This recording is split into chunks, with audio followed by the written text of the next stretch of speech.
السلام عليكم ورحمة الله وبركاته.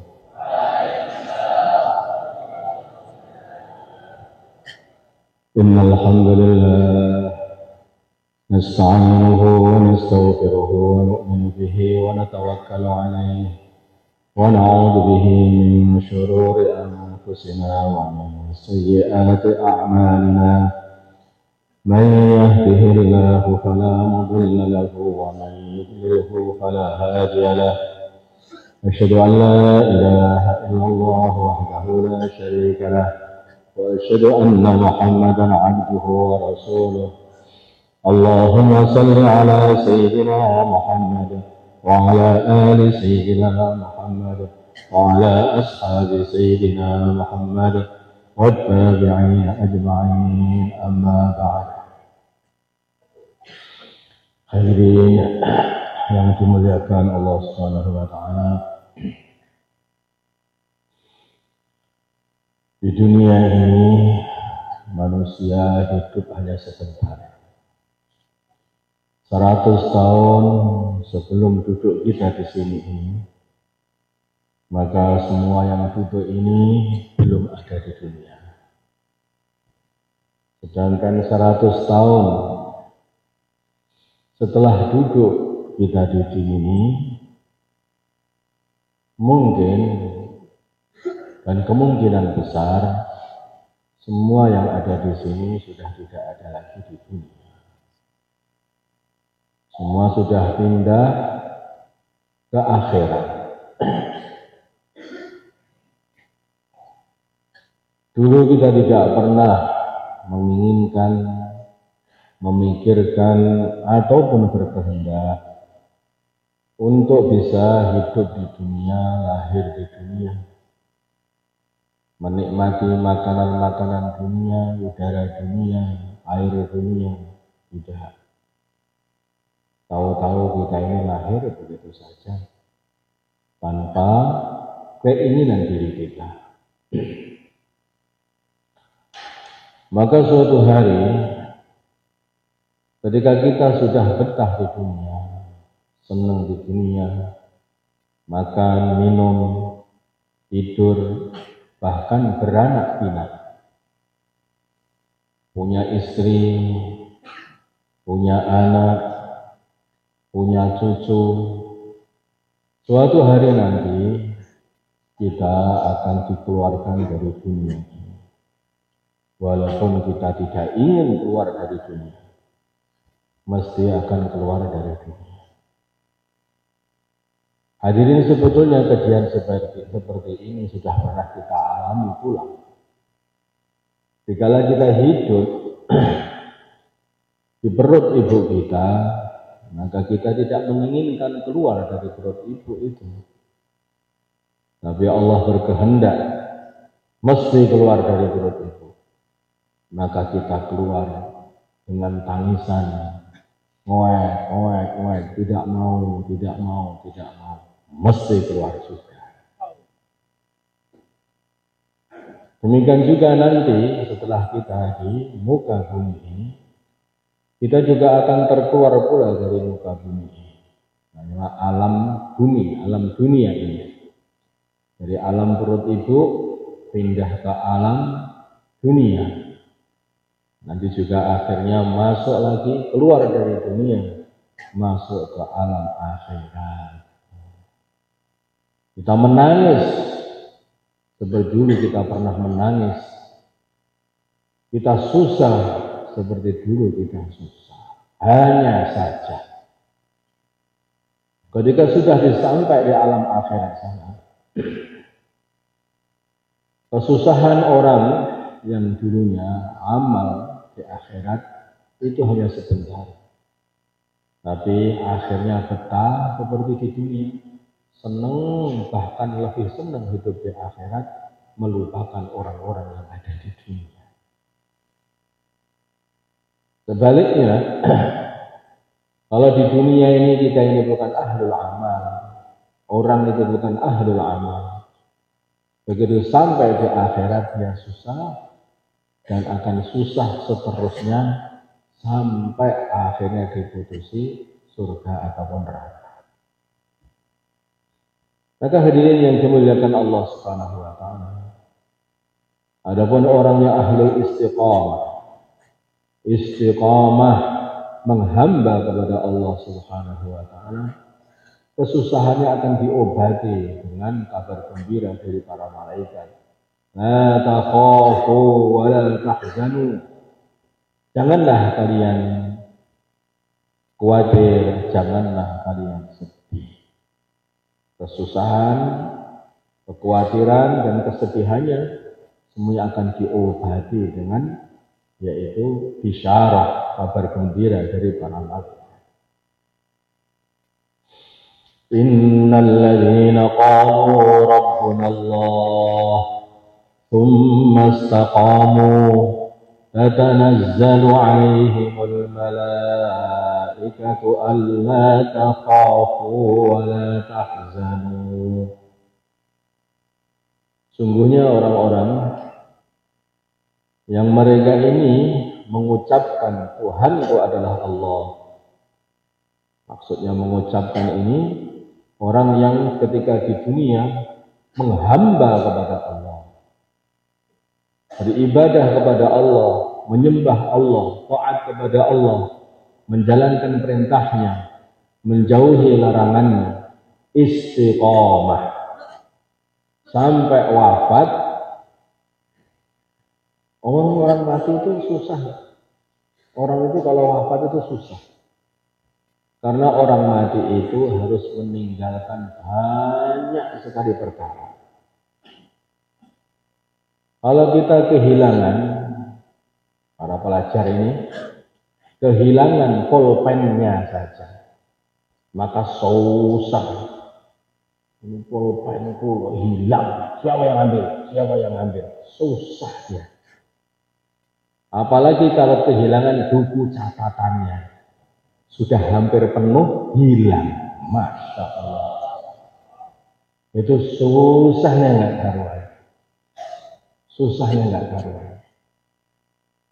Maka hadirin yang dimuliakan bagi para pedagang, mereka kehilangan pulpen nggak susah. Yang dipikir itu bukan ilmu, yang dipikir duit. Maka para pedagang itu susahnya adalah kalau kehilangan dagangannya atau kehilangan duitnya. Susah betul. Rugi 1 rupiah saja, itu susah. Bagaimana dengan rugi yang banyak? Kalau seseorang yang mempunyai istri yang cantik, maka susah kalau ditolak sama istrinya. Kalau dia mempunyai anak yang hebat, yang ganteng-ganteng, maka dia susah kalau harus kehilangan anaknya. Hadirin, ya kematian itu kehilangan segalanya. Kehilangan segalanya. Dia kehilangan rumahnya yang dia bangun bersusah payah. Dia kehilangan catatan ilmunya yang sudah dia catat bersusah payah. Dia kehilangan istrinya, dia kehilangan anaknya, dia kehilangan hartanya, dia kehilangan sawahnya, dia kehilangan segalanya. Bagaimana enggak susah? Bertumpuk-tumpuk kesusahan menimpa orang yang sedang meninggal. Susah, Pak. Kehilangan segalanya. Maka itulah para malaikat. Tapi kalau ahli istiqamah, selalu menghamba kepada Allah, menyembah Allah, beribadah kepada Allah siang dan malam, menjalankan perintah Allah, menjauhi larangan Allah. Orang seperti ini ada yang menghibur. Yang menghibur adalah para malaikat. Tatanazzalu 'alaihimul malaikatu alla takhafu wa la tahzanu wa abshiru bil jannati allati kuntum tu'adun. Para malaikat akan datang kepada mereka, orang-orang ahli istiqamah. Yang dikatakan para malaikat adalah, janganlah kalian khawatir, urusan setelah kematian ini itu sudah beres. Insya Allah kamu akan sukses, beruntung, tidak masalah. Janganlah kamu susah dengan barang-barang anak-anak yang telah kamu tinggal di dunia sana. Insya Allah nanti anak-anakmu, barang-barangmu, hartamu semuanya akan diatur oleh Allah SWT. Akan diatur, sudah diselesaikan semua. Maka hadirin yang dimuliakan, hilang semua kekhawatirannya, hilang semuanya kesusahannya. Ini orang itu kalau ahli istiqomah. Ada yang apa itu ngeyem. Ada orang yang ngeyem. Jadi yang ngeyem itu para malaikat. Para malaikat yang memberi, yaitu menenangkannya. Ada yang menenangkan. Menenangkan adalah para malaikat. Bukan hanya itu saja. Mereka mengatakan, terimalah kabar gembira dengan surga yang dulu kamu telah dijanjikan oleh Allah SWT untuk bisa memasukinya. Maka hadirin yang dimuliakan Allah SWT, ini orang yang beruntung. Tetapi kalau orang yang tidak beruntung, ya ini susah, tidak ada yang menenangkan. Susah habis-habisan, tidak ada yang menenangkan. Khawatir habis-habisan, tidak ada yang menenangkan. Ternyata akhirat itu nyata, ternyata tidak ada yang menenangkan. Ya khawatir luar biasa. Kemudian ketika memikirkan perkara yang dia tinggal di dunia, susah dan tidak ada yang menenangkan pun. Masya Allah. Dalam kondisi seperti itu, jadi masukkan di dalam kubur, tahu-tahu, tanah terbuka, keluarlah dua malaikat yang memberi pertanyaan kepada orang ini. Man rabbuka? Siapa Tuhan? Ini sudah repot kalau sudah seperti ini. Adapun orang yang ahli istiqamah ketika di dunia, hari-hari di hatinya sudah terasa Rabbunallah, Rabbunallah, Tuhan kami adalah Allah, kami taat kepada Allah, kami mengamalkan perintah-perintah Allah. Ditanya, man rabbuka? Rabbi Allah. Ini amalanku setiap hari ketika di dunia. Rabbi Allah, Tuhanku adalah Allah. Nah ini orang yang tidak kenal dengan Allah, apa yang harus dia jawab?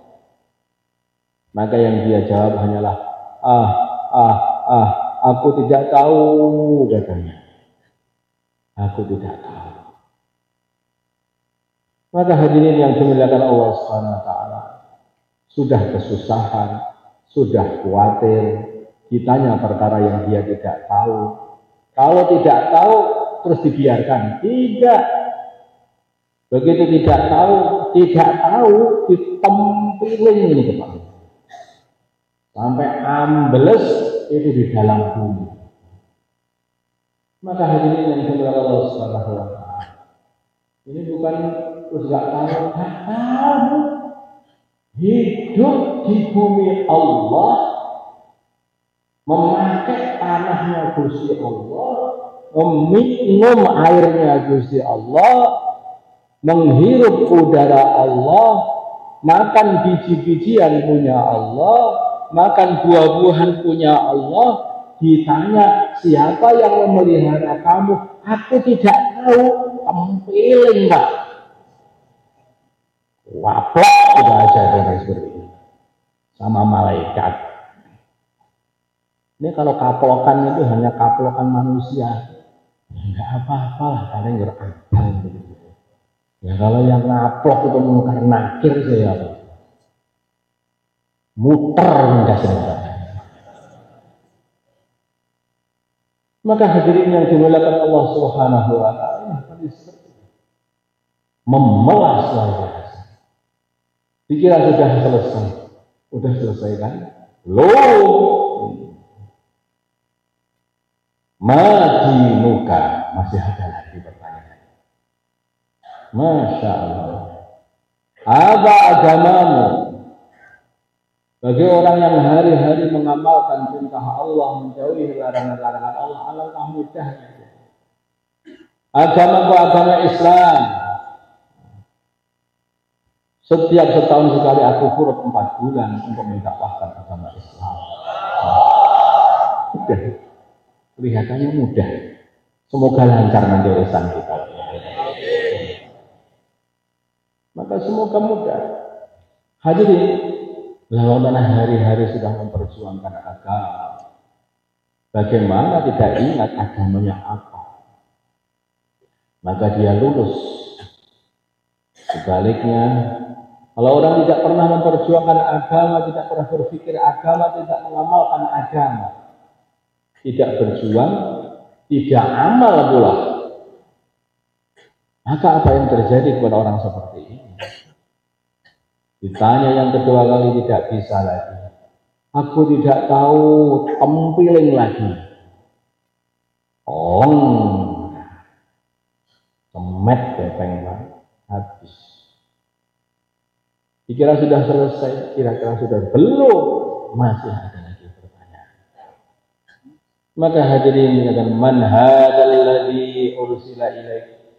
Siapa ini orang yang telah diutus kepada kamu? Diperlihatkan wajah baginda Nabi Muhammad SAW. Orang beriman. Setiap kali disebut Nabi Muhammad SAW, nanti otaknya itu langsung memikirkan Nabi, memikirkan baginda Nabi, mengingati kehidupan Nabi, membayangkan baginda Nabi, mengingati kayak apa dulu baginda Nabi itu, bagaimana surganya, bagaimana pakaiannya, bagaimana dulu cara jalannya, bagaimana dulu tongkatnya, bagaimana, ini sudah nampak orang yang beriman, sudah kenal dengan baginda Nabi. Bagaimana dengan orang yang tidak kenal dengan baginda Nabi Muhammad SAW? Tentu saja hanya bisa menjawab, aku tidak tahu lagi. Lalu kenapa? Ini hanya diperlihatkan wajah. Siapa ini orang yang telah diutus kepada kamu? Hadirin, kira-kira waktu itu pertanyaan seperti ini, siapa yang paling tahu itu melihat wajah itu? Ini Nabi. Siapa yang paling tahu? Kira-kira. Tentu saja yang paling tahu, orang yang paling kenal dengan sunnah-sunnah baginda Nabi Muhammad SAW. Tentu saja itu. Maka hadirin yang dimuliakan Allah Subhanahu wa Ta'ala, begitu melihat wajah, mesti kita akan tahu. Coba kalau orang tidak pernah tahu sunnah baginda Nabi, bagaimana bentuk para anbiya, bagaimana sunnahnya para nabi, seperti apa bayangannya seorang nabi itu, seperti apa dalam otak dia, seperti apa rambutnya gundul, apa potong jenggot, apa berengosnya itu dibesarkan, itu tergantung seseorang. Tetapi kalau orang kenal dengan sunnah baginda Nabi Muhammad SAW, maka baru melihat bacaannya, oh ya ini sunnah Nabi. Ini sudah pakai serban, semuanya panjang, ini dicukur kumisnya, ini bentuknya begini, ya begini, sunnah, full sunnah. Ya ini baginda Nabi. Maka orang ini mengatakan ini adalah baginda Nabi Muhammad SAW. Sebaliknya kalau orang tidak pernah tahu sunnah baginda Nabi, tidak pernah tahu sunnah baginda Nabi, pakai kopiah apa enggak, tidak tahu. Terus bagaimana rambut baginda Nabi, juga tidak tahu. Bagaimana kondisi jenggot baginda Nabi, juga tidak tahu. Bagaimana kumis baginda Nabi, juga tidak tahu. Bagaimana kulit baginda Nabi, juga tidak tahu. Semua bagaimana pakaian baginda Nabi, tidak tahu. Seperti apa dulu baginda Nabi kalau pakai izar, tidak tahu. Hadirin, bagaimana dia bisa menjawab man hadzal ladzi ursila ilaik? siapa ini orang yang telah diutus kepada kamu, diperlihatkan gambarnya bagi Nabi Muhammad SAW, dan dia tidak pernah membayangkan Nabi itu seperti apa. Tetapi orang yang hari-hari usaha untuk mengamalkan sunnah Nabi, paham ini full sunnah, ini berarti Nabi. Ini Nabi Muhammad SAW. Dikasih ajar oleh Allah SWT. Maka orang seperti ini yang tidak paham dan tidak tahu alangkah melasnya, sudah 2 kali kena tempeleng yang ketiga lagi. Maka hadirin yang dimuliakan Allah SWT, orang yang beriman itu semuanya beruntung. Untung di dunia, untung pula di akhir. Beruntung orang yang beriman. Hadirin yang dimuliakan Allah Subhanahu wa taala. Hidup di dunia yang sebentar ini, inilah hasilnya. Kalau kita benar-benar teliti di dalam kehidupan ini, tidak menyia-nyiakan umur kita, maka hasilnya adalah kebahagiaan selama-lamanya. Sebaliknya, kalau kita biarkan begitu saja hidup ini, tidak kita gunakan dengan kebaikan-kebaikan yang harus kita amalkan, maka apa yang terjadi? Kita akan kesusahan yang selama-lamanya nanti di akhir.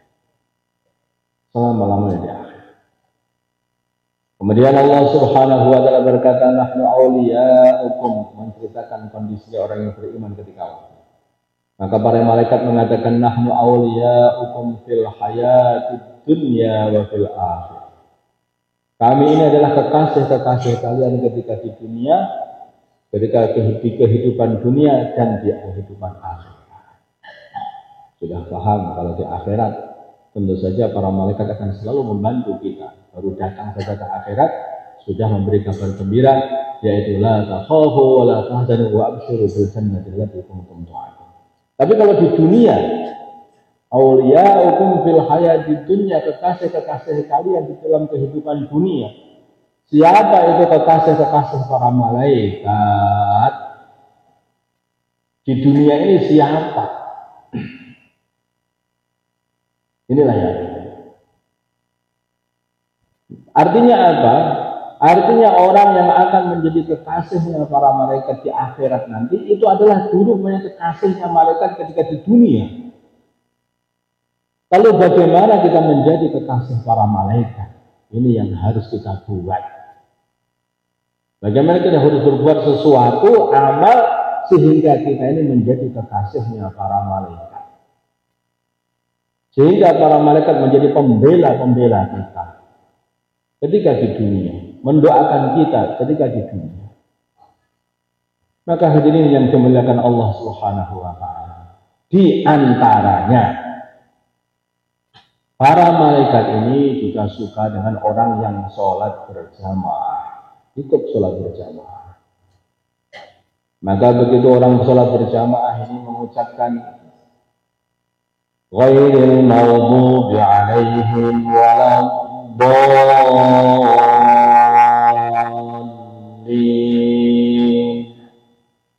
Amin. Kok aminnya ini bareng dengan aminnya para malaikat, maka dosa-dosanya diampuni oleh Allah Subhanahu wa taala. Permintaannya semuanya dikabulkan oleh Allah. Nah, inilah kekasih malaikat yang pertama.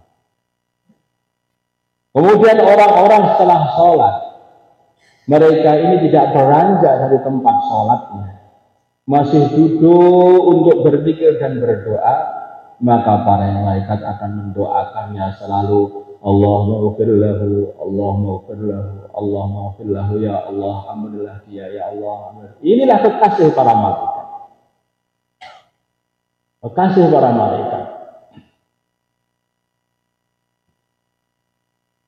Di antara lagi itu, orang yang paling disenangi malaikat, dikasihani oleh para malaikat, yaitu para pelajar agama. Orang yang membuat halakoh mudzakarah ilmu. Bagaimana Nabi kita Muhammad Sallallahu Alaihi Wasallam, beliau keluar dari bilik beliau, Dia dapati ada halaqah ta'lim.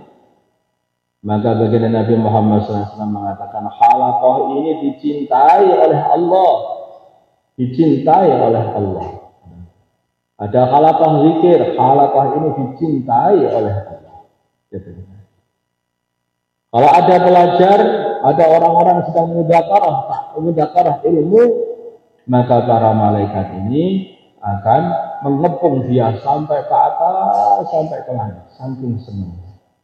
Kalau ada pelajar yang lewat, maka para malaikat yang biasanya itu melebarkan sayapnya, memperlihatkan kegagahannya. Begitu datang para pelajar, sayapnya itu langsung dikempeskan. Karena apa? Kayak untuk menghormati para pelajar. Di para malaikat itu sayapnya selalu begini, selalu terguleng. Begitu ada pelajar, langsung begini.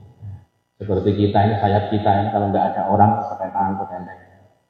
Nah, nanti kalau ada ustadznya, sayap kita turunkan. Para malaikat juga begitu. Kalau ada pelajar yang lewat, maka para malaikat sayapnya langsung diturunkan. Masya Allah. Penghormatan kepada para pelajar. Saking senangnya kepada pelajar agama. Kenapa para malaikat begitu senang kepada pelajar agama? Karena pelajar agama ini adalah calon-calon dai yang akan menyebarkan agama ke seluruh dunia. Jadi bukan pelajar agama cari ijazah pulang tidur itu, bukan yang itu. Kelihatannya bukan yang itu. Maka hadirin yang dimuliakan Allah SWT, Allah katakan walaula nafara min kulli firqatin minhum ta'ifatul yatafaqahu fid din wal yunziru qaumahum idza raja'u ilaihim la'allahum yahdharun.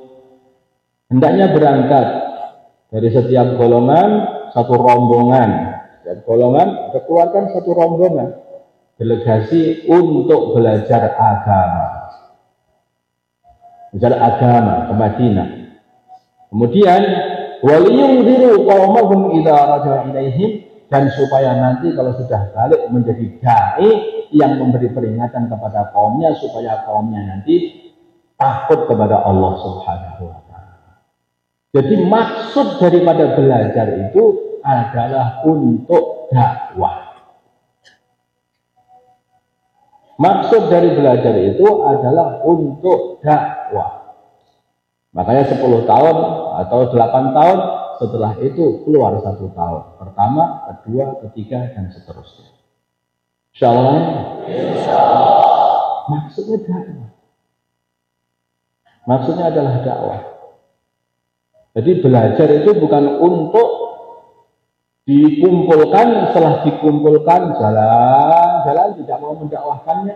Yang seperti itu kita sebutkan kamathalil himar yahmilu asfar. Masalul ladzina humilut Taurah tsumma lam yahmiluha kamathalil himar yahmilu asfar. Orang yang pelajari ilmu dan tidak mengamalkannya dan mendakwahkannya, maka orang seperti ini adalah seperti khimar yang di mana-mana bawa buku, kertas. Kertasnya dibawa, tapi dia sendiri tidak paham. Ditaruh di punggungnya. Jalan, aku alim, tahu enggak? Ini bukuku banyak. Aku alim, enggak? Ini bukuku banyak. Enggak begitu.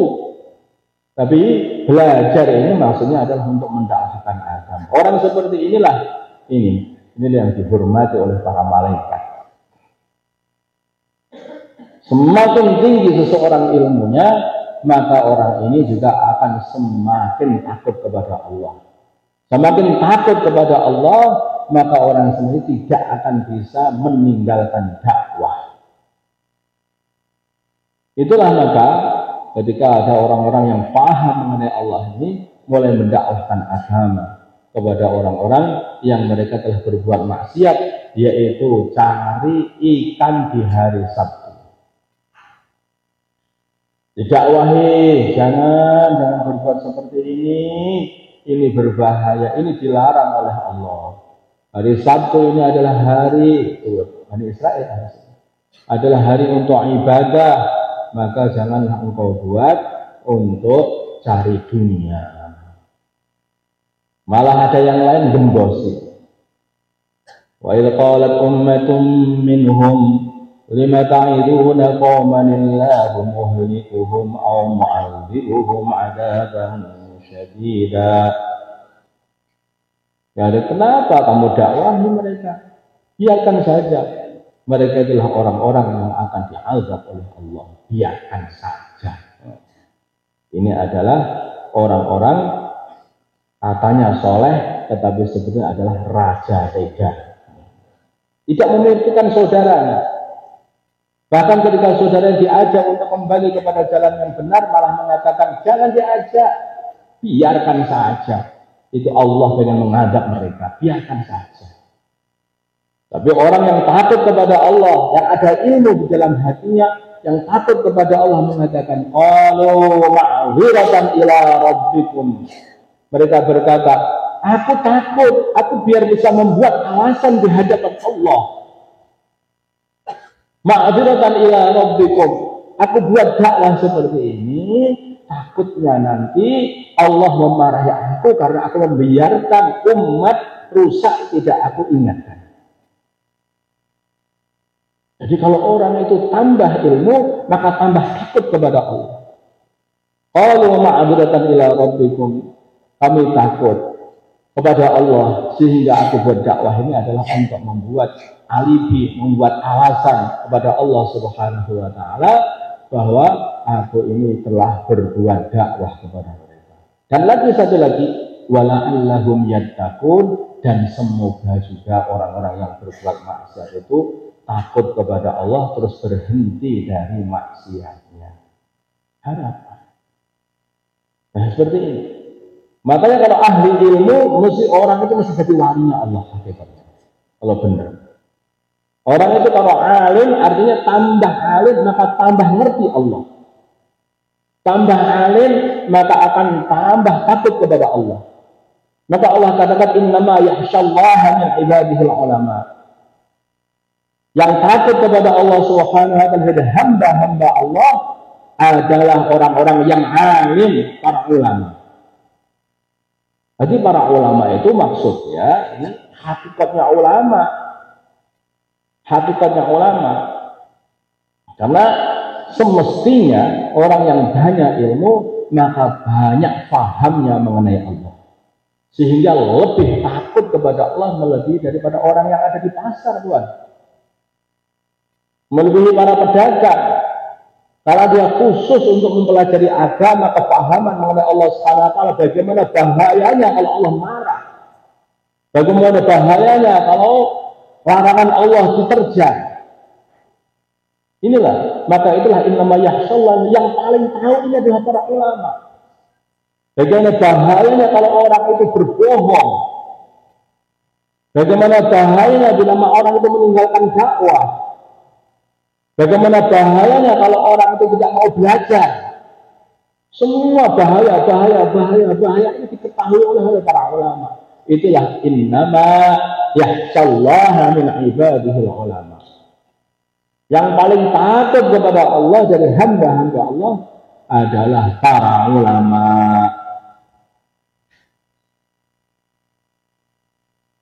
Nah, ini ada orang alim tapi kok nggak takut sama Gusti Allah ya? Gimana Pak? Memang sejak dulu itu ada yang ori dan ada yang KW. Ya onderdil, tanya di toko itu masih mau yang ori mau yang KW. KW itu juga ada KW 1, KW 2, KW 4 ambrol, sudah nggak ada, nggak kena guna nih. Maka hadirin sejak dulu begitu. Ini yang kita sebut ini adalah yang betul-betul ori. Yang ulama, betul-betul ulama. Itu diantara tanda-tandanya adalah makin alim, makin takut kepada Allah Subhanahu wa taala. Seperti ulamanya Bani Israel, orang-orang alim dari kalangan Bani Israel, mereka ini banyak yang KW. Kok bisa jadi KW? Sebelum datangnya baginda Nabi Muhammad SAW, mereka itu kalau berperang doanya ya Allah, dengan barokahnya Nabi akhir zaman, nah, yang akan engkau utus, menangkanlah pertempuran kami. Doanya seperti itu. Akhirnya Allah kasih kemenangan kepada orang-orang Yahudi pada waktu itu. Terus dikasih kemenangan. Setiap kali doa begitu, sebelum datangnya Islam. Begitu datang Nabi, datang Islam, mereka jadi hasad. Enggak maulah. Karena mereka pengen kedudukan mereka tidak tergeser, tetap jadi pimpinan.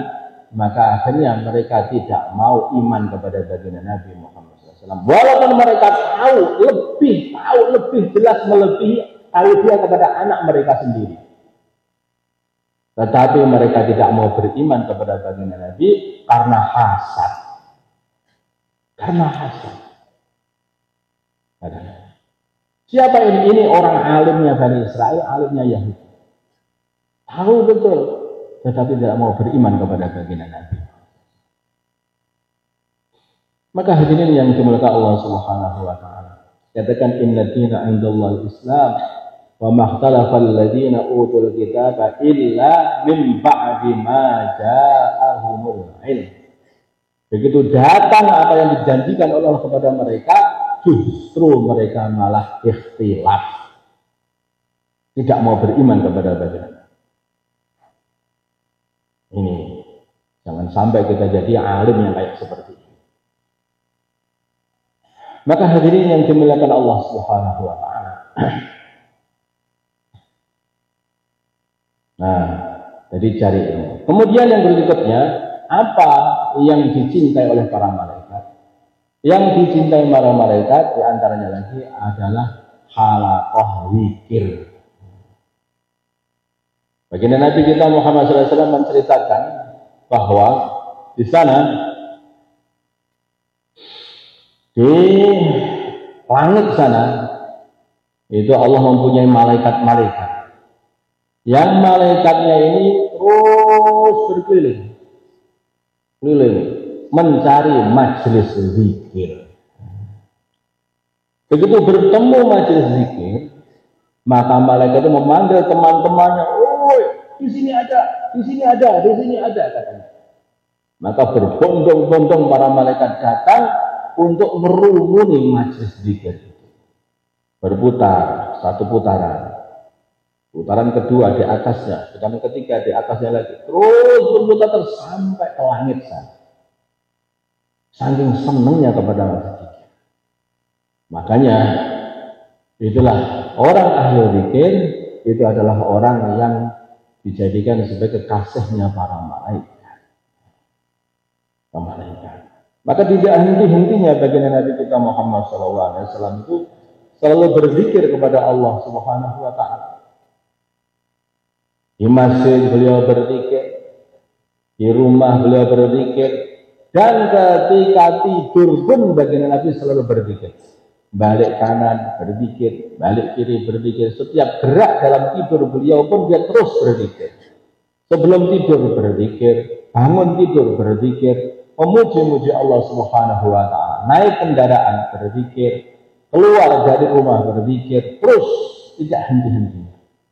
Karena tahu bahwa berzikir ini adalah menyenangkan para malaikat. Ahlu zikir menjadi kekasihnya para malaikat. Kasih para malaikat. Maka baginda Nabi mengajari sahabat-sahabatnya, diajak dalam safar. Begitu mereka ini baginda Nabi dan rombongan naik gunung, maka baginda Nabi mengajari sahabat-sahabatnya, Allahu Akbar, Allahu Akbar, Allahu Akbar. Diajari seperti itu. Sedikit Allahu Akbar. Kalau naik gunung Allahu Akbar, Allahu Akbar, terus naik. Ada satu sahabat saking josnya Allahu Akbar, Allahu Akbar. Panggil Nabi. Kenapa kamu bengak-bengok kayak seperti itu? Tuhanmu ini bukanlah tuli, tahu nggak? Maha mendengar, yang lirih-lirih saja, nggak usah keras-keras. Nabi itu mengajari cara berzikir pun diajari. Gitu. Maka tidak harus bengak-bengak. Allahu Akbar, Allahu Akbar, Allahu Akbar. Nah, ketika turun gunung, Subhanallah, Subhanallah, Subhanallah. Naik kendaraan, Subhanalladzi sakhkhara lana hadza wa ma kunna lahu muqrin. Berzikir. Allahu Akbar, Allahu Akbar. Doa, zikir, doa, zikir. Karena ini orang yang ahli zikir itu menjadi kekasihnya para malaikat. Maka hadirin yang dimuliakan ada lagi, yaitu satu amalan yang menjadikan malaikat senang sekali.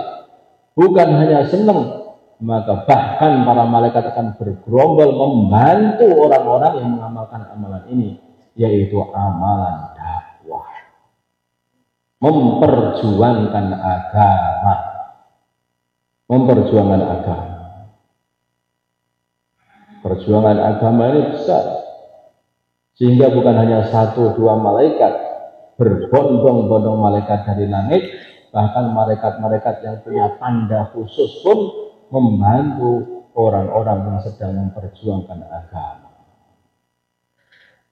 Iltaqulu lil mu'minina alai yakfiyakum ayyumiddakum rabbukum bisalasati alafin minal malaikati munzalin. 3.000 malaikat membantu orang-orang yang sedang berjuang di Badar. Sudah disiapkan lagi 5.000 pasukan khusus dari malaikat. Bala in tasbiru wa tattaqu wa ya'tukum min fawrihim hadza yumkidkum rabbukum bi 5,000 minal malaikati musawwimin. Itu ada berita, katanya orang-orang kafir ini yang jumlahnya 1.000 lebih ini, di belakangnya ini disokong dengan ribuan pasukan lagi datang dari Mekah. Maka Allah jawab, ya, kalau mereka datang sekarang, kami juga akan datangkan pasukan khusus dari langit. Kopassus langit, Kopassus langit, khusus untuk membantu orang-orang yang ada di berjuang di Badar. Nah, dijawab oleh Allah seperti ini. Maka hadirin yang dimuliakan Allah SWT, inilah tempat-tempat di mana malaikat sangat senang sekali dan menyenangi orang yang melakukan di tempat ini. Yaitu apa? Yaitu orang-orang yang belajar agama dengan ikhlas karena Allah, orang-orang yang ahli zikir, dan juga orang-orang yang memperjuangkan agama. Insyaallah Bang ya? Kalau dulu kita ini selalu bersama malaikat di dunia, kalau kita di dunia selalu bersama malaikat, maka di akhirat pun juga akan bersama malaikat. Ketika di dunia kita menjadi kekasihnya para malaikat, maka di akhirat pun akan menjadi kekasih malaikat. Nahnu awliya'ukum fil hayati dunya wa fil akhirah. Nah terus kalau sudah menjadi kekasih malaikat, apa akhirnya? Malaikat ini mengatakan, walakum fiha ma tashtahi anfusukum walakum fiha ma tad'un. Bagi kalian di dalam surga nanti apa saja yang kalian inginkan dikasih oleh Allah. Dulu itu apa-apa di dunia nggak pernah kesampaian. Nggak pernah kesampaian. Pengen makan yang enak nggak kesampaian. Nih kasih makan yang enak-enak di sana. Masya Allah. Pengen istri nggak kesampaian. Yang cantik. Di surga nih istri yang secantik-cantiknya istri. Ada istri yang dari manusia, ada istri yang dari bidadari. Jadi di sana itu istrinya orang ahli surga itu ada dua macam. Yang anak Adam atau yang bidadari asli dari sana itu. Ciptaan kun fayakun. Ada ini. Inna amsya'nahunna insya'a. Para bidadari di sana itu diciptakan oleh Allah kun langsung jadi besar. Bukan ada bayinya, enggak ada bayinya. Enggak ada bayi bidadari. Kun langsung besar. Ini berbeda ini. Ini bukan dari tanah. Tetapi bidadari yang diciptakan Allah di surga sana itu dibuat dari za'faron. Kalau kita tahu za'faron atau saffron itu barangnya ini saja itu wangi. Barangnya itu wangi. Kata para ahli pengobatan itu kalau dicemplungkan di dalam air, kemudian sampai menguning, maka kalau diminum itu menjadi obat kuat katanya. Wallahu a'lam. Ini bidadari sana kayak seperti itu, kuat kan. Maka hadirin yang dimuliakan Allah Subhanahu wa taala, beda. Nanti ada lagi yaitu istri yang dari anak Adam. Semua diberikan kepada ahli surga. Diberikan kepada Allah. Walakum fiha ma tashtahi anfusukum. Apa yang kita inginkan dikasih oleh Allah. Walakum fiha ma tad'un. Minta apa saja mesti didatangkan oleh Allah Subhanahu wa taala permintaannya. Ada katanya di surga itu ada kali. Kalinya ini bisa dipanggil, wahai kali, masuklah ke rumahku. Ini ngalir di rumah, lewat itu. Kalian seperti itu. Di sana itu kali-kali surga ini lumpurnya saja dari misik. Kemudian kerikil-kerikilnya itu adalah dari batu-batu mulia, marjan dan sebagainya. Jadi batu-batu mulia, kerikilnya. Bukan seperti akik dunia, akik surga itu lebih bagus.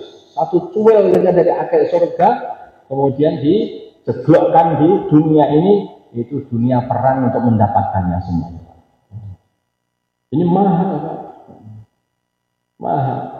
Lumpurnya saja mistik, coba kita bayangkan. Ada sungai dari kafur, sungai dari susu, sungai dari madu, ada sungai dari salsa. Ada sungai, ya, semua minuman di sana itu udah nggak bisa kita bayangkan, tidak bisa kita bayangkan sangat indahnya di surga itu.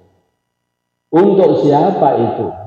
Mereka ini adalah untuk ahlu istiqomah, untuk ahlu istiqomah, orang ngolah ngalih, ahlu istiqomah. Jadi kalau orang sudah mengamalkan agama, itu terus nggak berubah-berubah. Istiqomah sampai ketemu Allah Subhanahu wa taala. Mulai Nabi kenal Islam, Nabi diperintah oleh Allah Subhanahu wa taala untuk dakwah, maka istiqomah sampai wafat dalam kondisi mendakwahkan agama. Mulai Sayyidina Abu Bakar kenal Islam, kemudian mendakwahkan agama, maka beliau wafat pun dalam kondisi pula itu beliau juga mendakwahkan agama. Sayyidina Umar juga begitu, semuanya amal agama. Mulai amal agama sampai akhir amal tidak berubah. Inilah namanya ahli istiqomah. Istiqomah iman, istiqomah amal. Istiqomah iman, istiqomah amal, istiqomah amar ma'ruf nahi 'anil munkar. Nah, maka hadirin yang dimuliakan, ini saya ulang lagi dan sering saya ulang-ulang bahwa iman ini adalah digambarkan seperti pohon. Kalau iman itu kokoh, maka pohon ini adalah seperti pohon yang kokoh. Akarnya mengunjam ke bumi dan cabangnya itu sampai ke langit. Demikian juga kalau iman kita ini masih benih, baru masuk di dalam hati, maka perlu kita rawat bagaimana iman kita ini menjadi besar, menjadi kokoh. Bagaimana perawatan iman? perawatan iman adalah dengan amal soleh. Amal soleh.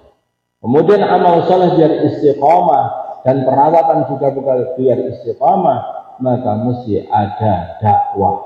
Tawasau bil haq dan tawasau bis sabr. Ini perkara ini bersambung semuanya. Hilang salah satu saja, maka rontok semuanya. Maka rontok semuanya. Seperti pohon ini.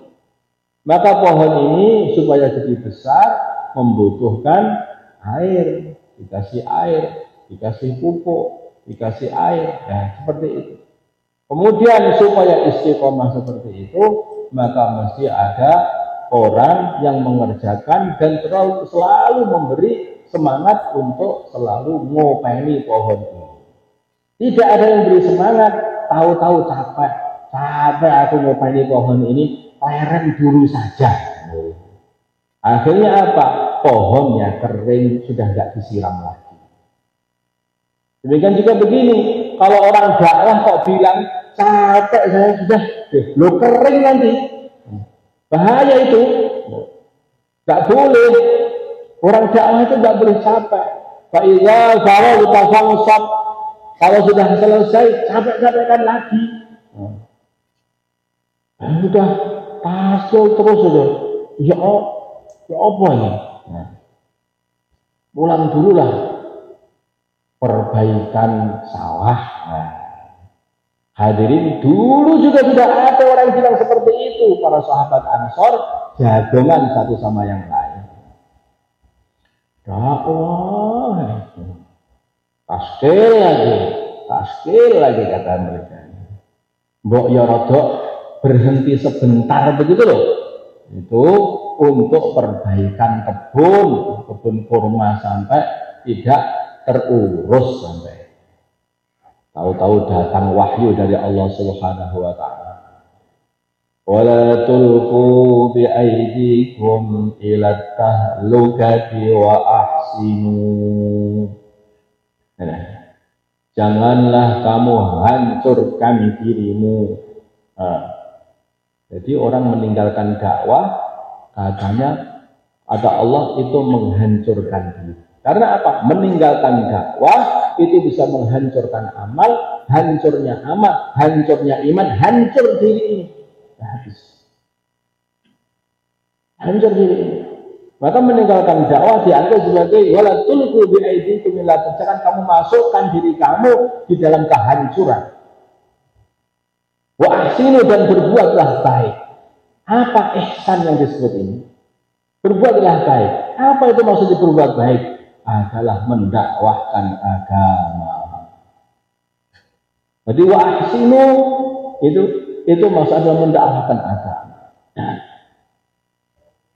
Maka hadirin yang dimuliakan Allah Subhanahu wa taala, tidak saya perpanjang, ini sudah paham maksudnya, yaitu maksud dari akhir pembicaraan ini bagaimana kita yang bisa keluar dari Allah Subhanahu wa taala, yaitu kita tertibkan diri kita dan keluarga kita. Kita usahakan bagaimana keluarga kita ini ada yang selalu terus bergerak untuk keluar dari Allah, untuk mendoakan diri dan keluarga.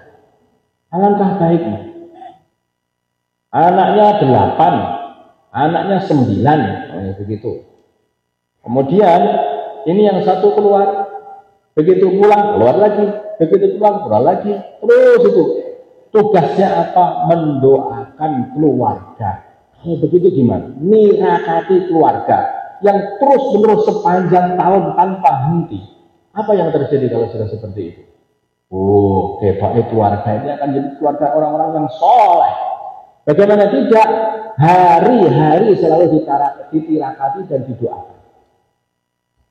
Nah, kita punya berapa keluarga? Anak laki-laki balik, ada bapaknya, ada anaknya yang 3 sudah dewasa, ada menantunya yang 3 sudah dewasa. Coba ganti yang seperti itu. 4 bulan, pulang ganti lagi 4 bulan, pulang ganti lagi 4 bulan. Cocok betul Pak? Nah, kalau itu betul-betul dibuat, Pak, Masya Allah, gunung Lawu gitu loh, Iber kan namanya.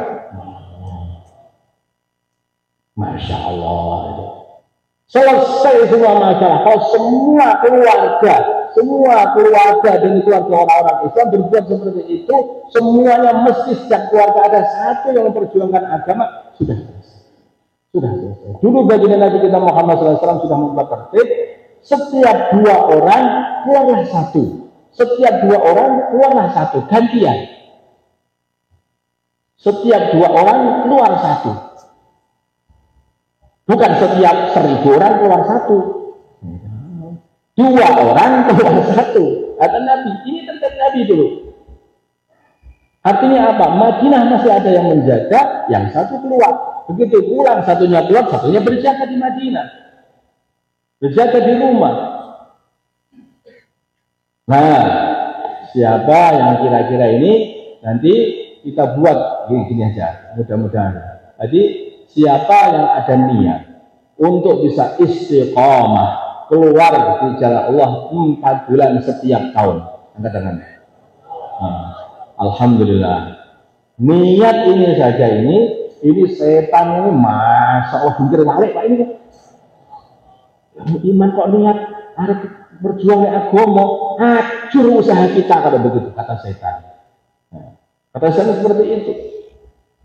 Lari terpentut-pentut itu.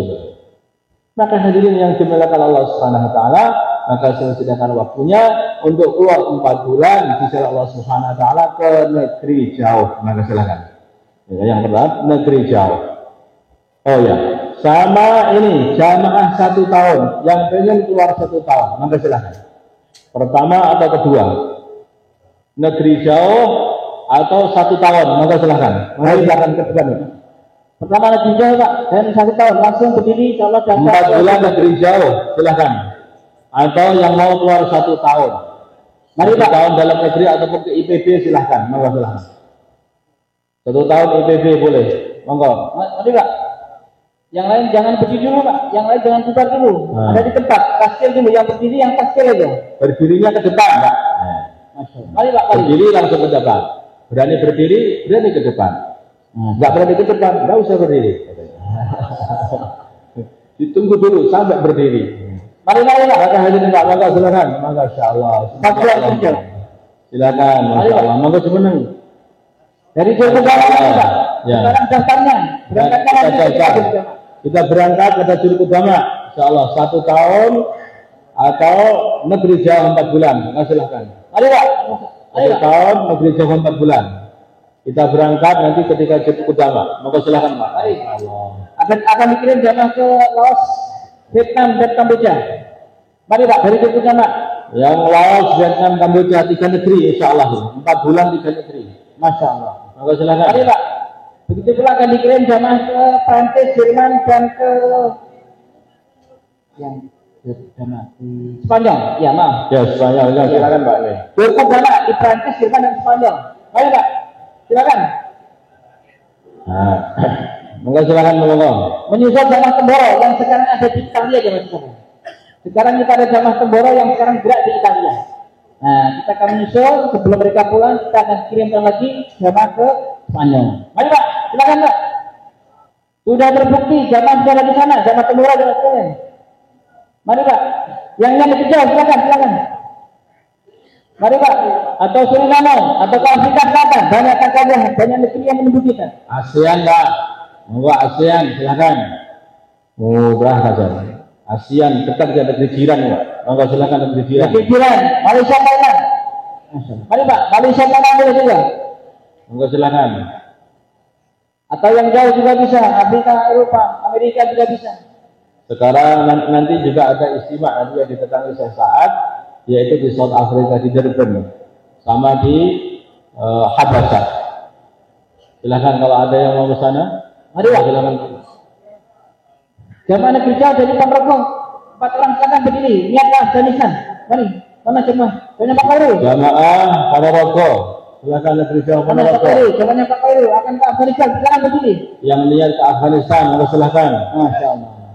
Sekarang mudahnya Afghanistan, dan Afghanistan sekarang menjadi negeri yang paling aman di seluruh dunia katanya. Negeri paling aman. Maka silakan Pak. Mari, jamaah dari Kafiah, Pak Haji Basirin yang akan ke Kamboja Laos, silakan. Silakan Pak, silakan. Masya Allah. Berikutnya 4 bulan dalam negeri. Silakan begini, 4 bulan dalam negeri. Sampai 4 bulan dalam negeri. Monggo silakan. Om, sampai jadi udama. Silakan. 4 bulan dalam negeri. Masya Allah. Semoga Allah terima. Semoga Allah mudahkan. Semoga Allah mudahkan keluarganya. Silakan. Pak Hasan, Pak Lutfi. Masya Allah. Pak Ilyas, Pak Iswan. Masya Allah. Silakan. Pak Hamid. 4 bulan dalam negeri. Masya Allah. Sampai jadi udama. 11, 12, 13 September. 11, 12, 13 September. Pertama di sini Pak nanti insya Allah. Enggak silakan. Mari 4 bulan sampai ke sana. Semoga Allah mudahkan enggak. Daftarkan Pak Monggo. Daftarnya sekarang. Buktinya sungguh-sungguh di dalam niat dicatatkan namanya. Catat nama, nanti berangkat atau tidak berangkat urusannya Allah. Itu sudah. Allah berangkatkan. Kalau tidak sampai berangkatkan, maka kita telah mendapatkan pahala dari Allah Subhanahu wa taala. Masya Allah. Udah silakan Allah. Dalam negeri, Pak, dalam negeri. Dalam negeri, 4 bulan dalam negeri. Siapa dari Masya Allah. Siapa dari Panderan, namanya keimanan akan keluar 4 bulan. Masya Allah. Pak Imanan akan keluar 4 bulan dari satu mahalah. Mari Pak. Masya Allah, Pak Imanan mau keluar 4 bulan dari satu mahalah Peniran. Enggak silakan Pak. Monggo. Yang lain Pak. Masalah sekarang berapa hari saja boleh silakan. Dan keluar masyurah. Berapa hari saja atau keluar masyurah 2 bulan, 40 hari, 15 hari. Monggo 10 hari, 3 hari. Silakan Pak. Monggo. Monggo silakan. Berapa hari saja? Silakan. Berapa hari masyurah? Masya Allah. Masyurah berapa hari lagi? Hari-hari, Masya Allah. Alhamdulillah. Nah sekarang Pak ini yang paling mudah bagaimana kita buat malam Jumat ini sebagai malam ibadah. Memang malam Jumatnya adalah malam ibadah. Bagaimana kita gunakan untuk iktikaf di masjid, kemudian doa panjang-panjang, kita doa untuk diri, untuk keluarga, untuk anak cucu, untuk semua umat Islam. Supaya diri, keluarga, anak cucu semuanya dibantu oleh Allah Subhanahu wa taala, dimudahkan untuk meniti jalannya para nabi, para siddiqin, syuhada dan sholihin, dijauhkan dari jalan setan, jalan Yahudi Nasrani. Insyaallah amin. Ya. Semuanya saja usahakan etikaf semuanya. Jangan tergesa-gesa. Apa sing digolek ini omah. Itu sudah waleh. Nah, di sini ini yang jarang-jarang di sini. Insyaallah ya. Ya Allah. Hari ini kita akan buat hubungan dengan para malaikat.